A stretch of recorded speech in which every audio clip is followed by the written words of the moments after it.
Hello, everybody, and welcome to another Reno Ukulele Festival artist interview. I am here with Ray Cygrymus. Ray, hello. How are you doing today? Good. How are you doing, Dani? I'm doing great. I'm doing great. I'm here in Portland, Oregon, and we've had beautiful weather the last couple of days. But you're on the East Coast somewhere. Where are you? I'm in Pittsburgh, Pennsylvania, and we've had fantastic weather the past couple days as well. After having a big, s- uh, s- a long issue of rain and cold for a while in May, but now it's getting nice finally. Nice. We got to see each other for the first time actually in Michigan recently. Yeah, Yeah. Yep. That was really that was fun. so fun. That That was a was great. fun. I was so happy that I got to meet you guys before Reno, and it was just we just had that was a blast. I loved it. Yeah. For those of you who don't know, Ben Hassinger, who was one of our artists last year and one of our Uke West artists this year, he runs four festivals, and one of them is called Mighty Uke Day, and it's in Michigan in May sometime. Highly recommended. They do have the largest playable in tune ukulele in the world, and it fits on the back of like a giant pickup truck. It's humongous. You gotta That's Google it. right. It's wild. And it really was in tune. I couldn't believe Yeah, it. I know. We Lenny was there, and Perry and I, and we were all trying to like push on the strings and pluck them at the same time. I thought if we had a little bit of time, we could really coordinate something amazing with the. I had a little trouble doing bar chords on it. Yeah, it's like a full body experience. Um, for those of you watching at home, we've been conducting these interviews so that you can get to know our artists before Reno, which is October 8th through the 11th this year. Ray, I'm going to ask you a few questions and we're going to get to know you a little bit. So, the first Sounds question good. is, who are you? Well, I'm very I've had a multifaceted life, I guess you could say. I just retired after 30 years of teaching in the public school system. I saw Thank that you. online. Congratulations. I saw Yeah, that you packed up your whole room, pushed all the chairs off to the side walls, and said, okay, I guess this is the yeah. last day. And so I taught chorus and general music, in which we had a ukulele program. So I've done that for, like I said, the past 30 years. I've also done a lot of theater, a lot of professional, semi-professional, and regional theater here in Pittsburgh. And I've always kind of like gone through my life as there were times where I did more theater than music, and then times I did more music than theater. But I enjoyed both of them equally as well. And I also played in lots of bands, lots of rock bands, as you can tell by the hair and all that stuff. But over many of the years, but in within the past 10 years, I really have grown a love for the ukulele, much more than the guitar even at this point. And I love the ukulele for what it the dynamics of it, what it can do percussively, and the fact that just challenging myself and a lot of people that do the workshops with me and learning different styles on it to play it a little bit differently than most people usually play the ukulele. And that's pretty much been what's been going on with me. With I've been to 11 festivals now as a artist, which it was just that was like a dream come true to be able to do that. That started after COVID. I had never played by myself before COVID. I always played in bands. And during the shutdown and the pandemic, I started putting out videos on YouTube and on Facebook, and people started seeing me, and that was the first. The Tampa Bay Ukulele Society contacted me and asked me if I wanted to be an artist at their festival, and I was like, "Wow, this is incredible!" And from that point on, I just, I haven't looked back and or haven't gone back, and I absolutely love it, and I love the people that are involved, and it's just been a joyous time with the ukulele the past couple years. That's amazing. 11 in 5 years. That's quite a bit. That's approximately Yeah. more than two a year. Wow. Yeah, yeah, it would, and I love it, and so it's just been wonderful, and I feel very blessed to have had those opportunities. And I have to say, it's really nice to teach adults. Now, don't get me wrong. In general music, there are kids, and there are some kids that don't want to be there. So, it's been absolutely phenomenal to teach adults who really want to learn and aren't asking you to go to the bathroom every 5 minutes. I was going to ask you that because my next question is a very broad question. The question is, what is your teaching philosophy? But the sub question was, how has teaching adults been different than teaching children, and how has it been the same so far? Well, let's start with how has it been different. Teaching adults and different with children is the fact that they all, the people that come to festivals, they want to learn. They're like when you teach younger kids, like I teach fourth and fifth grade, they're like sponges. They want to learn as much as they possibly can. There was a time I taught fourth, fifth, and sixth grade, and when the kids get into adolescence, it's hard. It's not as easy. So to be able to teach people that that really want to be there, I've noticed that it's such a much more of an easier thing for me to be focused. Now, what's the same is the fact that I my whole thing philosophy of teaching is to break down things so everyone can understand, and I really try to read the room as I did when I was teaching the classroom with fourth and fifth graders to make sure everybody's getting it. So one of the things that I have to say that I learned over the years of teaching is a lot of times teachers will say about they'll complain about all the in services that they have to do, and all the tasks that they're always asked to do, in the workshops that they have to attend, that sometimes can seem tedious and seem like it's not really worth it. But I will say that I learned a lot of techniques from my colleagues and from workshops that really I instill in my regular lessons with the workshops, and it's really, really helped.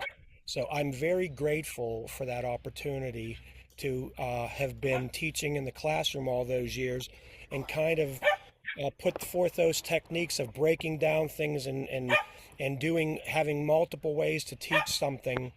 My dog here is barking crazy. That's She's okay. very much of a pain.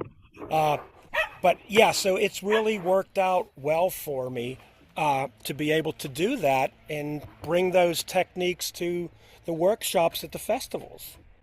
Yeah. Well, I sat in on one of Ray's workshops at the Mighty Uke Day Festival, and it was awesome. You were teaching everybody kind of how to rock and roll, basically. You were saying, Yeah, here's these different elements that you can add to your song, so it's not just strumming. And they were just eating it up. You could tell that there was a very, very popular subject. All right. Well, my next question is, what will you be teaching at Reno this year?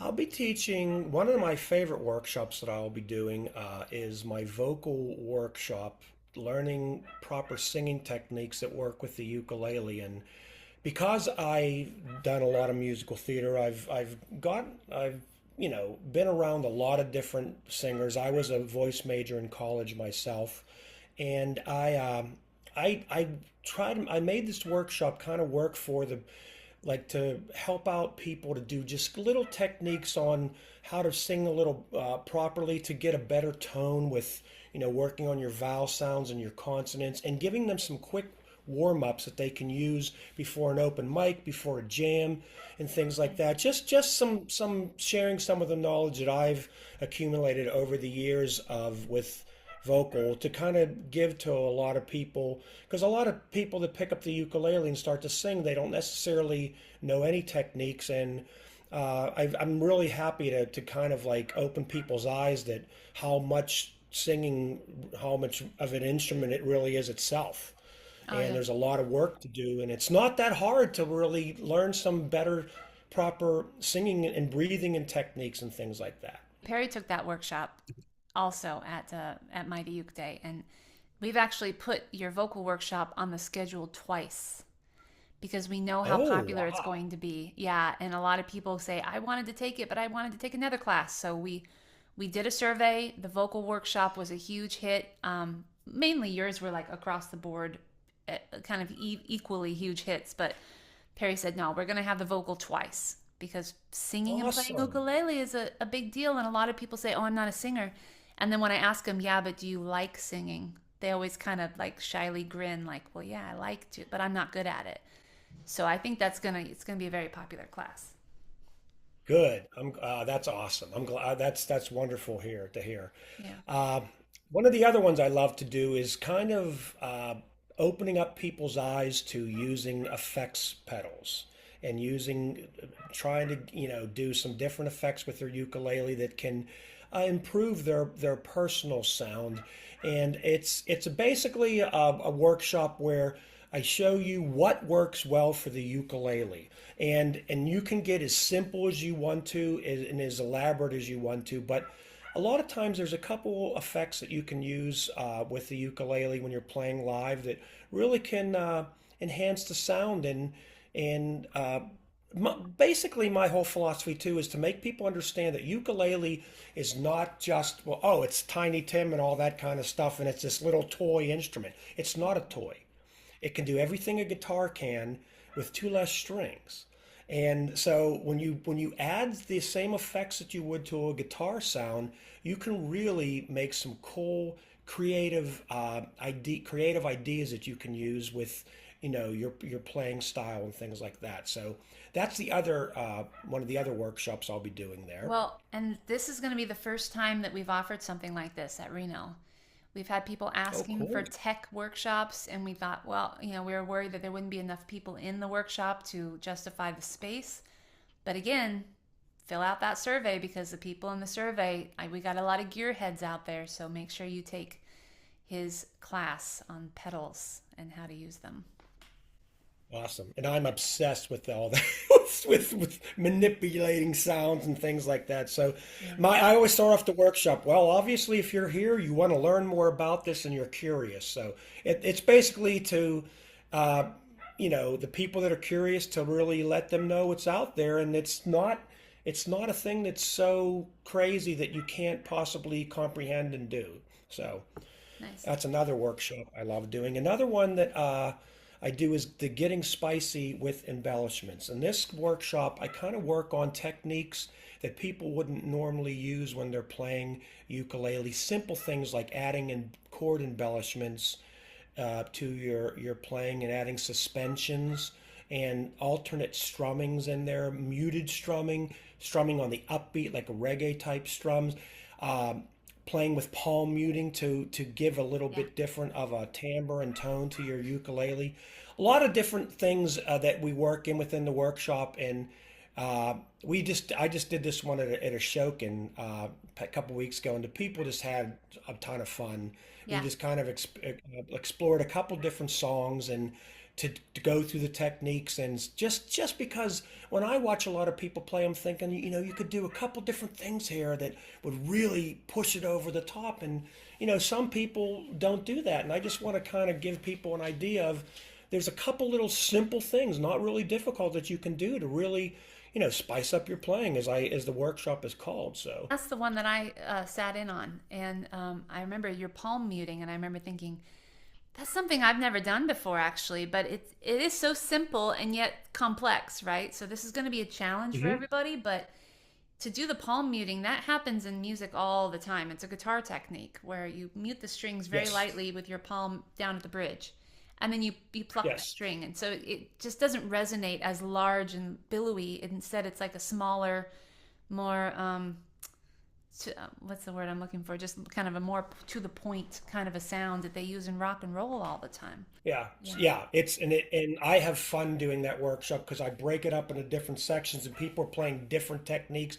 at the same time. Because I always love the saying when you get in a jam somewhere and someone says, "What's the strum?" Well, I it just could talked to be. Bernadette about this. That's the common, like, what strum do we use? As if there's some kind of an Yeah, index somewhere. yeah. What rhythm is No, this and how can we recreate it? That's what we're looking for. yeah. Exactly, Yeah. exactly. And the other one of the other workshops I do is you can solo too, where I go through and teach some very basic uh, licks that you can use on the ukulele with like hammer-ons, pull-offs. We work with the C pentatonic scale and just build from one lick to another. And what I love is at the end of the workshop, I kind of do a little thing where people want to come up and we kind of like jam together. We kind of like solo Oh, together. I have a little backing track loop going, and and then it's for the person to kind of just explore. And I tell them, you can be soloing with three notes. It doesn't have to be it doesn't have to be something like you think, oh, I could never do that. You can solo with whole notes, with half notes, with long duration. And basically the idea is to give people an idea to be creative and not be afraid of soloing, which a lot of my students in the past everyone would always be afraid of improvisation. And improvisation is basically using very few rules and using your mind and your creativity. And I love that. So that's one of my favorite workshops I do as well. awesome. That would be popular too. People want to take the soloing classes. Soloing is expressing your soul, right? But Exactly. we remember too that when we're speaking, it's not like you have to use big, huge words all the time when you're talking to somebody. Nope. If you're expressing yourself, you can use the same words over and over again, and word and word and word, and you can still make your point. I think it's really the attitude is the key. You just kind of Hmm. doing your solo, kind of put a little attitude in there, like maybe even just pretend that you're cool. You're too cool for school. I don't know. I feel like a lot of it's just the emotive quality and the attitude, a lot less than how many notes or the order of notes and things like that. Yeah. Oh, absolutely. Absolutely. And that's what basically that workshop is. It's not doing things that are too complicated. It's giving some people some ideas so they're not afraid of it anymore. Yeah. Nice. And then the last one that I'll be doing is like chord melody is not just for instrumentalists. And this is basically an idea showing you where chord melody starts from. And basically all the notes that are used in a scale are the same notes with a couple added ones that are in chords. So I kind of give, and this class kind of emphasizes more on song introductions, how to play a little bit of the melody when you're playing a song introduction, and you're keeping it within the same area and playing those couple notes here and there that really will let the melody ring out, which is what a basic form of what chord melody is when somebody is not singing and they're basically playing all instrumental. So this is to give a people an idea to play even a little solo in the middle of your arrangement where you're singing, but then you have like the introduction to your song or a little interlude is the melody of the song. And I have a little way of going through that with build upon the chords where people, if they focus on the first five tones of the scale, they can really play most of the melody within that. And they can do that within holding the chord shape with just a couple little suspensions and embellishments. And it kind of breaks down the fear of doing the chord melody, which, obviously when you get the chord melody and the really advanced players, they're all up and down the neck. But this is kind of just focusing in the first position. So it's good for intermediate people as well as beginners. Very cool. I think these are going to be really popular classes. I mean, you know, um, somebody told me that they see Reno Uke Fest as being an educational forward festival, and it's true. We've got 52 workshops to choose from. Wow. But what we want is for students to leave with some actionable skills. You're not going to become a master while you're there, but being able to leave with a few things and a few aha moments, a light bulb going off that can inform the next year of your playing. The things that you're describing are things that I hear people want to do badly, like from their soul. Like if I only knew how to express my soul. Sometimes it's just playing some notes around a chord, and it just adds that extra sparkle, you know. Actually, one of the events that we're going to be adding into Reno this year is an artist panel. We will have two of them. One will be a performance panel, and the other one's going to be an educators panel. And Ray is going to be getting up on the stage with Bernadette and Conrad, all of whom have decades of experience in teaching.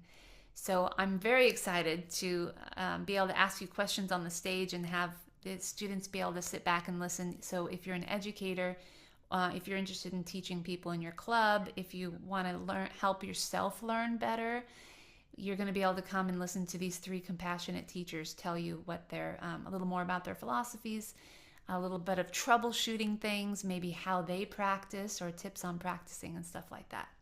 Very much looking forward to picking your brain, Ray, at the festival. Awesome. Me too. That would be great. Yeah. Well, that takes me to our last question. Do you have anything you'd like to tell us about? Any events? I mean, you've just freshly retired, what, yesterday or something? So Basically, yes. Yesterday is it. This is the first. This is the first free day, and I don't say free. It's free from public school teaching because I have basically 7 gigs in 4 days coming up this weekend. Whoa. Oh man! All I right. love it. I love it. Yeah. So one of the things that happened to me this past year was I've gotten to know Mark Revinson, Little Rev, quite well over the years at festivals and things like that. And I was totally blown away when he asked me. He said, "I'm going to be doing a Coast tour." He said, "You'll be retired, right? And the fall of 2025." And I said, "Yes." And he goes, "Would you be interested in going on tour with me to the West Coast? And we'll do workshops and we'll play some shows and things like that." And I wholeheartedly just jumped up in the air and said, "Absolutely, I'd love that," because I respect Rev in so many ways. He's a fabulous teacher, and it's ironic because one of the reasons why I was able to retire from teaching was I had the age more than even the years. 30 years is eligible to retire, but when I was going to college, I took a 5-year break to become a full-time musician. And after the 5 years, as we all know, trying to do it, and this was back in the 80s, I realized I needed to have something to fall back on. So I went back and finished my degree and taught for 30 years then. But now I always wanted to tour. So instead of touring in my 20s, I'm going to tour in my 60s. And, Oh, cool, man.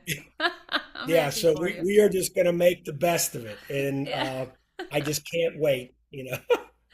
Boy, it's going to be a lot different than touring in the 80s, man. We've got GPS, we've got Facebook and ways of like actually contacting the venues and things. Yeah, that's amazing. Exactly. I think you're probably doing Exactly. it at the exact right time. I'm very grateful for that opportunity. So look for us on the West Coast. The tour schedule is filling out pretty nicely. I think it's pretty much solidified, but Hmm. one of our stops on the tour will be the Reno Ukulele Festival. So That's right. we can't wait. All right. Well, the Reno Ukulele Festival, of course, is October 8th through the 11th this year. As of right now, we still have about 40 tickets available. Tickets are selling faster and sooner than ever this year. It's pretty remarkable. So if you are thinking about getting your ticket, I would go ahead and pull the trigger on that. If you want to learn more about Ray and Rev's tour, I believe you can go to Rev's website. Yeah, so littlerev.com. I'm working on getting a website myself. Uh, Teaching holds you down to being, especially, you know, I also directed the high school musical, so I've been really busy for the past couple years, and I've been putting off doing some duties like getting a workshop, a website and things like Yeah. that. So I'll be working on that soon. But people can find me on YouTube, Surfin' RZ. That's my YouTube channel, and you can also find me on Facebook and Instagram, Surfin' RZ. And you're on TikTok too. Because Oh you've been, yes, that's right. Ray's been doing a daily play, daily songs or something on TikTok. It's been fun to see them pop up in my feed. All right. Well, this will be Ray's first time at Reno and our first time hosting him. So we're very much looking forward to it. Thank you so much for taking the time to meet with us today to give us a little insight into what to expect. And you can all see Ray at the Reno Ukulele Festival coming up in October. So we'll see you Thanks, there Dani. and we'll Appreciate see it. you there. Yeah. Okay, Bye. sounds good.